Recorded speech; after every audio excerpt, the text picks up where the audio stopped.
Online कक्षाओं के अंदर एक बार फिर से आपका स्वागत है।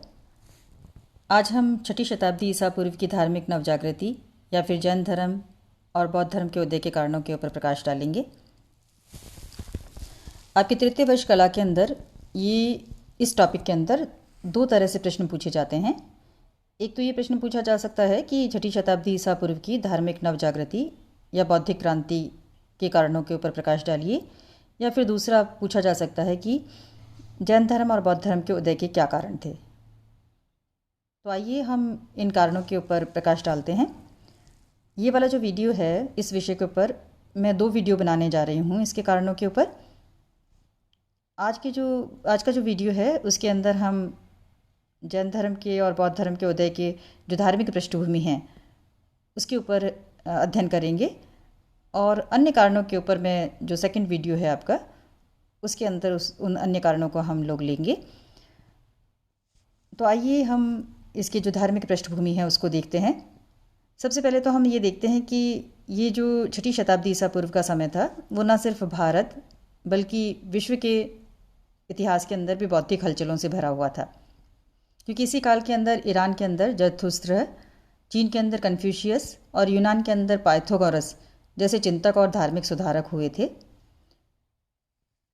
भारत के अंदर इस समय जैन धर्म और बौद्ध धर्म का उदय है वो इतिहास की ये बहुत ही महत्वपूर्ण घटना है।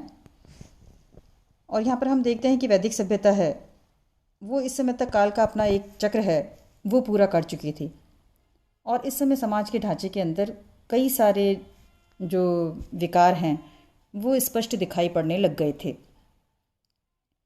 और अब इस समय के अंदर ये विभिन्न कारणों से लोगों के अंदर जो उदासीनता और जो नैराश्य का भाव है वो भर गया था। तो ऐसे समय के अंदर निवृत्तिवादक विचारधारा की जो जैन धर्म और बौद्ध धर्म है उनका उदय होना है जो एक तरह से हम जो स्वाभाविक ही मान सकते हैं। तो ये समय है वो भारत के इतिहास के अंदर एक तरह से नए युग का प्रारंभ भी माना जा सकता है। तो आइए हम देखते हैं कि जैन धर्म और बौद्ध धर्म के उदय के पीछे धार्मिक कारण कौन कौन से धार्मिक कारण हैं वो कार्य कर रहे थे। यहाँ पर हम सबसे पहले तो ये देख लेते हैं कि जो जैसा कि मैंने पहले ऊपर बताया है कि वैदिक धर्म है वो अपनी जो मूल उद्देश्य है या मूल पवित्रता है उसको खो चुका था, और धर्म की जो सरलता और सहजता थी वो जटिल यज्ञों और जो कर्मकांड थे उनके नीचे कहीं पे दब सी गई थी। और जो तत्कालीन जो धार्मिक परिवेश है वो अनेक प्रकार की जटिलताओं से ग्रस्त हो गया था। अध्ययन की दृष्टि से हम यहाँ पर जो धार्मिक जो पृष्ठभूमि है या धार्मिक कारण हैं उसको 3 भागों के अंदर विभाजित कर लेते हैं, जिससे आपको जो याद करना भी जो आसान हो जाएगा। और अगर जो परीक्षा के अंदर आप जो उत्तर देते हैं और उसके अंदर आप हेडिंग वाइज उत्तर देते हैं तो आपके लिए ये आसान भी होता है और स्पष्ट रूप से उत्तर है वो समझ में भी आ जाता है। तो धार्मिक है जो ये जो 3 तरह की जो जटिलताएं थी उसको हम 3 भागों के अंदर बांट सकते हैं। वेदवाद है, देववाद है और यज्ञवाद है। सबसे पहले हम वेदवाद को लेते हैं। वेदवाद का मतलब है कि एकमात्र वेदों के वाक्यों में आस्था, यानी कि अब है ना जो मतलब है जो वेदों को है ना जो जैसा कि आपको पता है कि वेद अपौरुषेय थे, वेदों की रचना है वो किसी मनुष्य ने ही नहीं की थी बल्कि है ना जो खुद है ना जो ईश्वर ने है ना जो ऋषियों को जो इसको सुनाया था।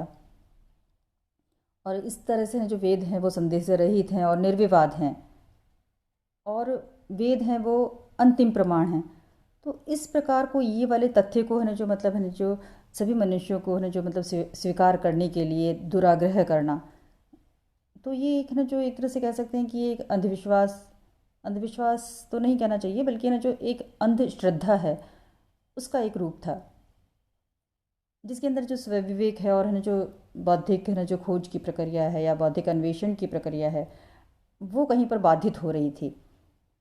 क्योंकि समय के साथ में है जो परिवर्तन होते हैं, मनुष्य का जो जीवन था जो पहले जितना सरल था, वेद है आपको जैसा कि पता है कि है ना जो मनुष्यों की सबसे पहली रचना है, और उसके बाद में जो इतना लंबा समय गुजर चुका था और उसके बाद में जो बौद्धिक स्तर पर मनुष्य है वो बहुत जो आगे जो बढ़ चुका था, उसकी बौद्धिक भूख है वो बढ़ती जा रही थी। तो वेद है उनको जो उस है ना जो मतलब है ना जो बौद्धिक जिज्ञासाएँ हैं उसको उनको शांत करने के अंदर वो सफल नहीं हो पा रहे थे।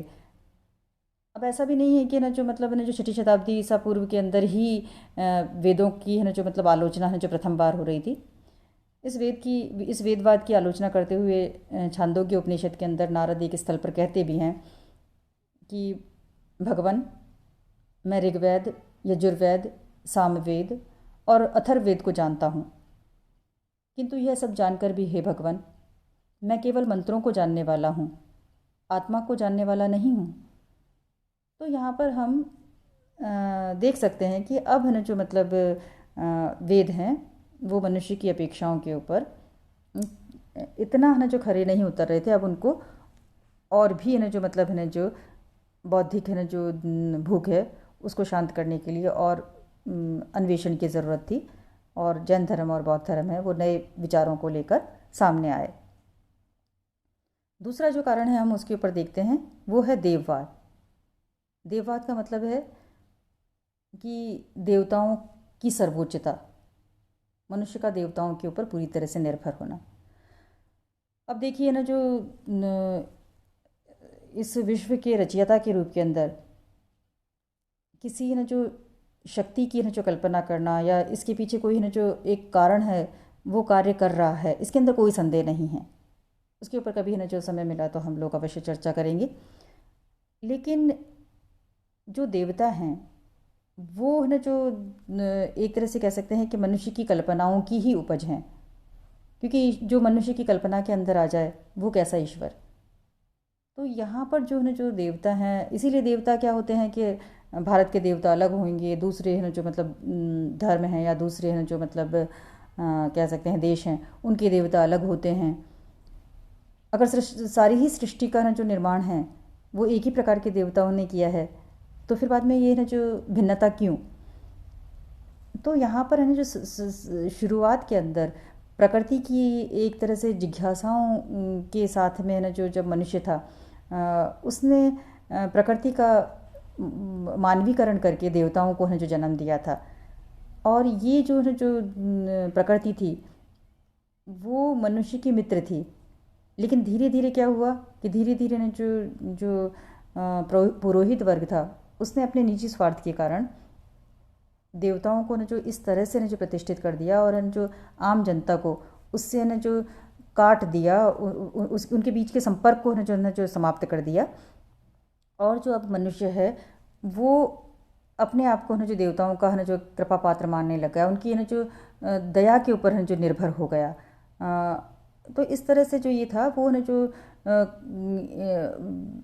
डॉक्टर राजबली पांडे के शब्दों के अंदर हम कहें तो मनुष्य अब देवताओं का मित्र नहीं बल्कि उसकी दया का भिखारी हो गया, और अपना सारा पुरुषार्थ है, साहस है, आत्मविश्वास है, इवन कि अपना व्यक्तित्व है ना जो मनुष्य है वो खो बैठा। और वो इससे है जो मतलब है जो कर्म के सिद्धांत से भी विमुख हो रहा था। तो ऐसी मनुष्य की दीनहीन दशा पर कोई भी स्वाभिमानी और चिंतनशील मानव है उसको क्षोभ हो सकता था। और जब है ना जो महावीर स्वामी आए और महात्मा बुद्ध आए तो उन्होंने ना जो मनुष्य को इस ना जो लाचारी भरी अवस्था से बाहर निकालने के लिए नए धर्म का है वो सूत्रपात किया था। तीसरा जो कारण है वो देखते हैं हम, वो है यज्ञवाद। यज्ञवाद अर्थात विशद और जटिल कर्मकांड से पूर्ण यज्ञों का विधान।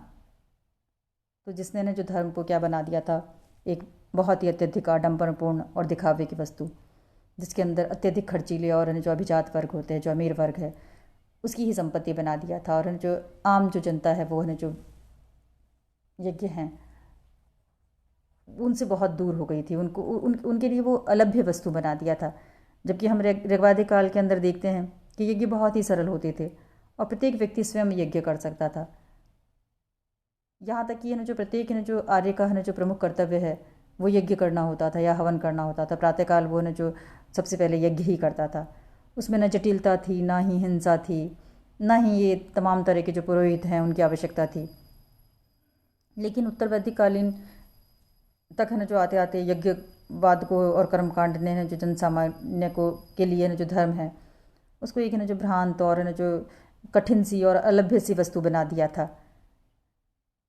उत्तर वैदिक काल के बाद से ही हम देखते हैं कि अनेक जटिल और दीर्घकालीन तक न जो चलने वाले यज्ञ हैं वो हमको न जो दिखाई देते हैं। कई कई यज्ञ तो है जो 12 वर्ष तक चलते थे, और यज्ञों के साथ में अनेक प्रकार के तर्पण, होम, धार्मिक अनुष्ठान और न जाने क्या क्या है जो कर्मकांड है वो जुड़े हुए थे।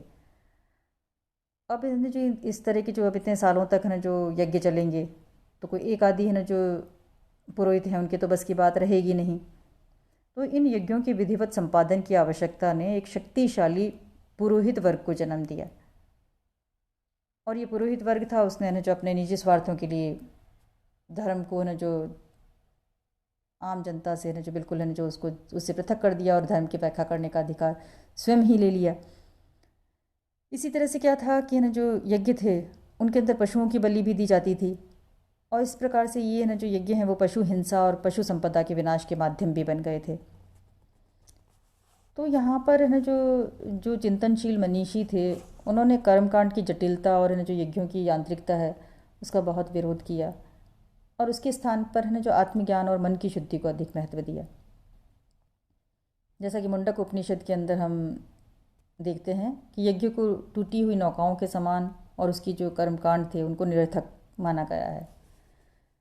तो इस तरह से हम देखते हैं कि 6वीं शताब्दी ईसा पूर्व से पहले तक वैदिक धर्म की उपर्युक्त जो तीनों जटिलताएं हैं, यानी कि वेदवाद है, देववाद है और यज्ञवाद है, इसने एक है ना जो सभी सामान्य मनुष्यों के लिए एक सरल और सर्वसुलभ धर्म की आवश्यकता को जन्म दिया था कि एक ऐसा कोई धर्म हो जो कि न जो मनुष्य की न जो एक तरह से मनुष्य को सुरक्षा दे सके, उसकी बौद्धिक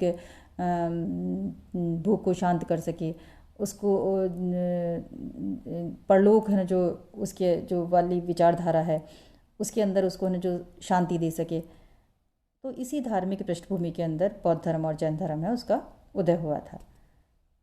आज का हमारा अध्ययन है वो यहीं पे समाप्त करती हूँ मैं, और हमारे जो अन्य कारण हैं उन कारणों के ऊपर अगले वीडियो के अंदर हम लोग कल प्रकाश डालेंगे।